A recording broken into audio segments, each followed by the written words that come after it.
Untuk usia di bawah 40 misalnya, Prof, apa kira-kira mungkin untuk terjadi BPH? Ada tapi jarang. Jarang sekali. Sangat jarang. Sangat jarang.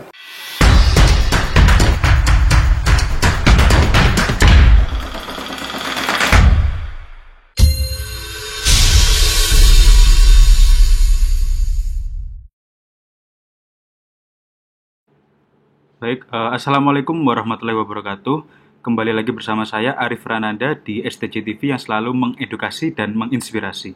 Pada kesempatan kali ini kita akan membahas tentang prostat bersama ahlinya, yaitu Profesor Dr. Sutoyo, dokter spesialis urologi konsultan. Selamat pagi, Prof. Ya. Jadi kita akan membahas tentang prostat, yaitu beberapa penyakit yang sering mengenai prostat itu antara lain prostatitis, lalu ada BPH atau benign prostat hiperplasia, dan salah satunya kanker prostat atau CA prostat. Nah, sebelum membahas tentang penyakitnya lebih lanjut, kita akan menanyakan kepada Prof. Sutoyo terlebih dahulu, sebetulnya prostat itu apa dan lokasinya di mana? Monggo, Prof. Ya, terima kasih. Jadi saya terangkan pakai gambar ya, supaya lebih jelas ya. Jadi prostat itu ini ya, jadi gambarnya ini gambar daripada saluran kemih atau saluran kencing ya. Jadi mulai dari ini ginjalnya kanan kiri, jadi ginjal ini ginjal kanan kiri ya. Semua orang itu punya ginjal ya, baik laki maupun perempuan. Ginjal kanan kiri kemudian saluran namanya ureter, ini ureter, saluran kencingnya ureter, kemudian ini kandung kencing, kemudian di bawah sini ini kalau yang laki-laki ada prostatnya. Nah, ini ya di sini ada prostatnya kalau laki-laki ya, ini contohnya gini. Ya, jadi ini adalah yang tadi yang dibilang katanya benign prostatic hiperplasia. Jadi ini kandung kencing, kemudian ini ada prostatnya. Jadi prostat ini melingkari saluran uretra namanya. Nah, kemudian ini yang posisi normal, ya ini yang membesar. Benign prostatic hiperplasia ini, prostat yang besar ini. Itu. Ya, jadi ini gambaran daripada anatomi daripada prostat ya. Nah, ini jadi intratratus narius ya, saluran kencing tadi itu. Ini ginjal kanan kiri, ureter, kandung kencing, kemudian baru prostat bawahnya. Jadi laki perempuan sama, cuman kalau perempuan tidak punya prostat, ya, jangan lupa. Laki-laki punya prostat di sini, di bawahnya kandung kencing itu. Ini gambarnya. Ya. Ya, jadi prostat itu salah satu organ yang memang ada pada laki-laki ya. Jadi perempuan tidak memiliki prostat. Nah, tadi kan kita sempat sebutkan beberapa penyakit yang sering pada prostat. Pada kesempatan kali ini kita akan membahas tentang BPH, yaitu benign prostat hiperplasia. Nah, langsung kita tanyakan kepada Prof. Sutoyo, sebetulnya apa itu BPH dan bagaimana bisa terjadi BPH itu, Prof? Jadi BPH itu singkatan benign prostatic hiperplasia. Itu jadi itu memang pada laki-laki itu biasanya pada umur 40 ke atas itu mulai membesar. Itu karena proses hormonal ya, hormonal antara keseimbangan antara hormon estrogen dan testosteron, itu keseimbangan itu sehingga membuat hiperplasia daripada prostatnya itu. Makanya disebut benign prostat hiperplasia. Jadi prostatnya memang besar. Jadi karena memang proses ketuaan, proses usia lah. Itu karena hormonal aja. Jadi semua laki-laki memang begitu, membesar semua laki-laki itu. Cuman tidak semua menimbulkan gejala. Tidak ada yang menimbulkan gejala, tidak ada yang tidak menimbulkan gejala gitu. Semua pasti mengalami begitu. Baik, jadi BPH itu pembesaran prostat jinak begitu ya, Prof ya, yang terjadi karena faktor hormonal dan faktor usia begitu, Prof. Lalu untuk BPH sendiri kira-kira yang dikeluhkan apa saja, Prof, biasanya orang yang mengalami BPH? Ya, jadi gejalanya biasanya itu pertama dia itu ada istilah namanya hesitansi. Hesitansi itu ada orang yang sudah merasa kebing kencing, ya, sudah berdiri, sudah siap mungkin sudah ditoilet, tapi lama baru bisa kencing. Jadi berdiri tapi tidak langsung kencing, tapi lama, mungkin perlu konsentrasi baru kencing. Itu hesitansi, itu baru bisa kencing. Kemudian juga habis itu pancarannya pun tidak bisa banter, jadi kurang lancar. Jadi kalau bisa kan pancaran itu jauh sana, jauh depan. Tapi kalau sudah kena prostat itu pancarannya itu turun ke bawah, jadi mungkin bisa netes mancur di kakinya itu, sepatunya kayak itu. Kemudian juga bisa selain itu juga selain pancaran lemah juga biasanya juga pancarannya putus. belum selesai sudah putus lagi, kencing lagi. Namanya intermitensi itu. Ya, di samping itu juga sering kebelet kencing. Ya, sering kebelet kencing, namanya urgensi itu. Ya, sering kebelet kencing, kebelet terus. Kemudian kadang-kadang bisa terjadi urge inkontinensia. Jadi kebelet terus kemudian karena belum ketemu toilet, keluar dulu kencingnya. Itu bisa. Kemudian juga antara tidak bisa menahan gitu, Prof. Tidak bisa menahan. Jadi tidak bisa menahan dan selalu sering kepingin kencing. Kemudian juga kalau malam itu sering kencing juga, nokturia. Jadi kadang lebih dari 2 kali bolak-balik bangun kepingin kencing ya. Kemudian juga selain itu kadang-kadang itu juga ada nyerinya juga, kadang-kadang nyeri kencing, ada disuri juga kadang-kadang begitu. Kemudian jadi mulai, jadi tadi kalau saya ulangi, jadi mulainya lama mau kencing itu, kemudian pancarannya lemah ya, terus putus-putus ya, kemudian juga sering kencing malam hari dan kadang-kadang terjadi kebelet kencing ya, juga kadang-kadang juga sampai ngompol ya, urge inkontinensia. Jadi artinya itu belum sampai kita sudah kencing duluan, ini ngompol. Itu ya satu gejala daripada BPA. Itu ya, jadi pada saat kencing juga rasanya tidak puas, rasanya kepingin lagi, tidak lampias bahasanya. Tidak tuntas begitu. Tidak tuntas gitu ya. Oke.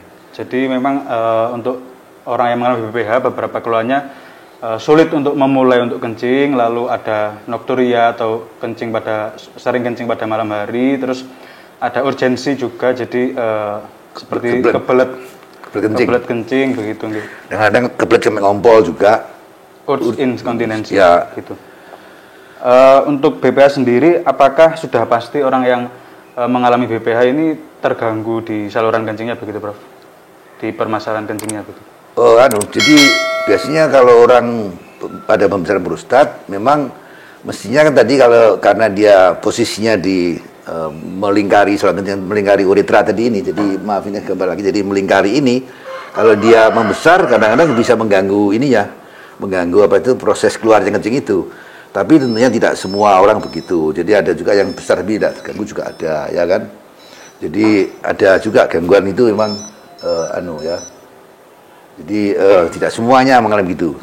Tidak semua mengalami. Tapi memang kalau membesar itu memang semuanya membesar. Ya. Tergantung, kalau lihat anatomi tergantung membesar di mana. Dia kira-kira menjepit atau tidak gitu. Ya. Jadi yang mengalami keluhan ini tergantung prostatnya membesarnya ke arah mana, apakah menutupi saluran kencingnya atau tidak, begitu ya, Prof? Gitu. Baik, untuk angka kejadiannya sendiri, Prof, lebih sering pada usia berapa?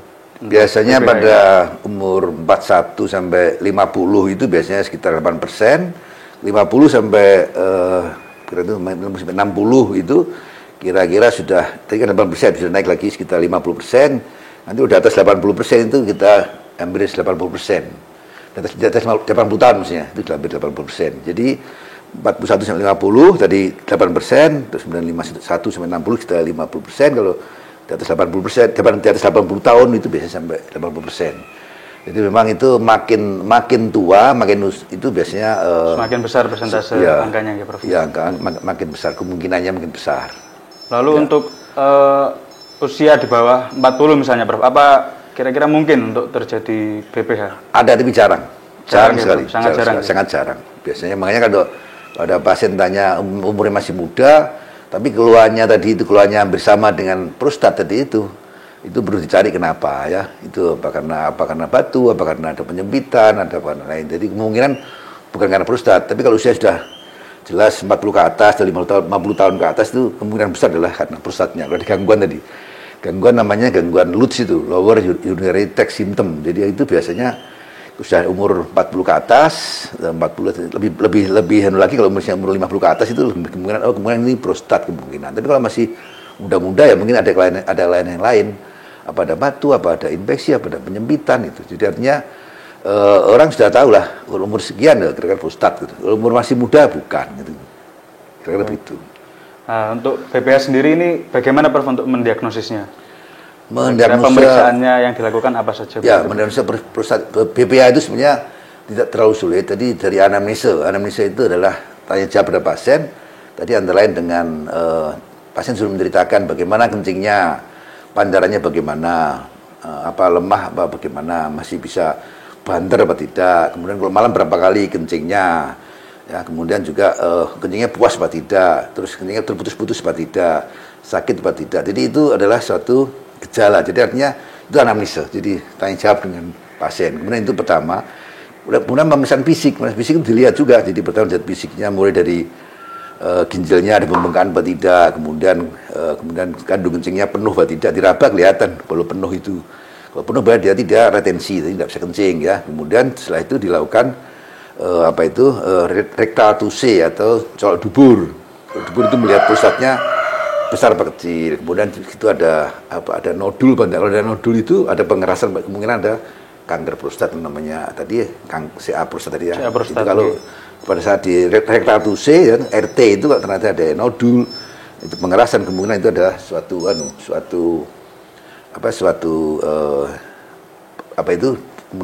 kemudian itu adalah pembesaran prostat dengan RT tadi, rectal touche atau colok dubur ya. Kemudian selain itu, kemudian pemeriksaan tentunya perlu penunjang ya, laboratorium. Antara lain apa? Urin lengkap. Kita lihat apakah dia itu ada infeksi apa tidak di urinnya itu. Kemudian juga kita lihat fungsi ginjalnya. Serum kreatinin kita lihat, kemudian bunyinya kita lihat, apa ada peningkatan apa tidak. Kalau misalnya ada peningkatan berarti sudah ada gangguan ginjal. Kemudian setelah itu juga periksa namanya tumor marker atau penanda tumor PSA itu. Prostatic itu PSA ya, dilihat itunya apa ada kanker apa tidak, itu misalnya dan itu penanda tumor. Kemudian kalau perlu dilakukan USG ya, USG untuk melihat besar prostat bisa juga, kemudian juga ada kanker apa tidak itu dilihat dengan USG bisa juga. Jadi kemudian juga ada pemeriksaan lain antara dengan uroplometri. Uroplometri itu kita bagaimana sih pola pancaran kencingnya seperti apa ya, itu dengan alat khusus ya, orang disuruh kencing di alat itu, mancurnya itu seberapa kuat, itu namanya uroplometri itu. Mancur seberapa kuat, nanti kita lihat, oh pancarnya masih bagus, masih jelek, sedang-sedang itu. Juga ada, kita punya alat juga namanya IPSS, International Prostatic Symptom Score, itu melihat juga orang ini kencingnya susah, ini normal, ini bagus, itu ada namanya kuesioner, jadi yang diisi oleh pasien sendiri. Itu bisa tahu pertanyaan begitu ya, Prof. Ya, diisi pertanyaan supaya ini ternyata kalau lihat pertanyaan dari kuesioner seperti IPSS sekian, kemudian volumetrinya sekian, hasilnya, kemudian lihat USG, kemudian tadi lab, berarti ini sudah kira-kira ini karena ada USG-nya juga, jadi kemungkinan dan jadi juga dari rectal touche, karena memang orang ini kena PPH, kira-kira begitu ya. Untuk gold standarnya sendiri, kira-kira untuk BPH pemeriksaan apa, Prof, kira-kira? Ya, pemeriksaan itu biasanya tadi dari anamnesa tadi itu tidak bisa tetap kalau memeriksa harus selalu dimulai dengan anamnesa itu perlu, kemudian sampai di pemeriksaan fisik gitu, dengan rectal touche tadi itu perlu dikerjakan, harus dikerjakan pada pasien-pasien yang BPH. curiga ada pemeriksaan prostat tadi itu. Ya, baik, ya. Jadi untuk tapi kalau ada sarana lain ditambah USG ya lebih bagus ya, lebih bagus lagi ada USG. Kalau tidak ada misalnya di daerah tidak ada kan cukup dengan rectal touche itu sudah cukup kelihatan ya. Jadi tentunya dengan anamnesa juga usianya juga. Kalau misalnya umur 30 tahun ya kira-kira kan bukan prostat, jadi harus disesuaikan dengan usianya lah gitu. Ya, baik. Jadi untuk pemeriksaan pada prostat ini diawali dengan anamnesis, terus pemeriksaan fisik dengan rectal touche, dan ada beberapa pemeriksaan penunjang seperti cek lab gitu, dan uroplometri dan IPSS begitu nggak, Prof? Ya, kalau perlu di USG. USG juga perlu begitu nggak? Ya. Baik, untuk BPH sendiri apabila tidak diobati bagaimana, Prof, kira-kira? Ya, tadi karena tadi kan kencingnya kurang lancar ya. Jadi kalau itu kan mengganggu ya, kencing kurang lancar, kemudian juga sering kencing, kemudian juga malam sering bangun, kemudian sempat ngompol. Itu kalau tidak diobati kan tentunya ada beberapa akibat ya, komplikasi juga. Misalnya apa? Jadi kalau dia tadi penuh tadi itu, kalau misalnya dia tidak bisa kencing yang kronis, maka dia bisa ini gambarnya. Jadi kalau ini penuh di sini penuh, kan kencingnya penuh ya, maka dia bisa naik ke atas, namanya reflux. Naik ke atas ini, air kencing naik ke atas ini, masuk ke ginjal. Jadi ini menjadi ureternya menjadi besar ya, lebar. Hidroureter, kemudian bisa proses ya, tentunya bisa mengganggu fungsi ginjal ya. Nanti kalau dia misalnya kreatinin bisa naik dan sebagainya. Terus kemudian buli-buli sendiri itu bisa yang urologi yang dari bulu-bulu sendiri bisa, karena tadi sering ngeden dia bisa timbul namanya trabingulasi ya. Jadi ototnya makin besar, makin kuat, terus kemudian timbul juga namanya divertikal. Jadi karena ngeden terus sehingga membentuk membentuk buli-buli baru ya. Jadi namanya divertikal, ada buli-buli baru karena sering ngeden tadi itu.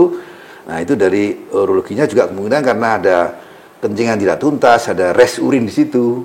Bisa juga timbul batu di situ. Batu dikandung batu buli-buli, batu kandung kencing ya, batu kencing. Itu dari urologinya ya. Jadi urologi adalah hidroneprosis, gangguan fungsi ginjal, infeksi, batu buli-buli. Tapi di luar urologi misalnya karena sering ngeden tadi bisa apa? Sering ngeden bisa terjadi hernia itu sering ngeden. Bisa jadi juga terjadi ambeien atau hemoroid itu ya, karena itu yang di luar urologi. Jadi urologi sendiri ada jadi kalau ada pemeriksaan prostat, urologi sendiri ada masalah, juga di luar urologi adalah bisa hernia dan ambeien. Itu bisa akibat daripada BPH.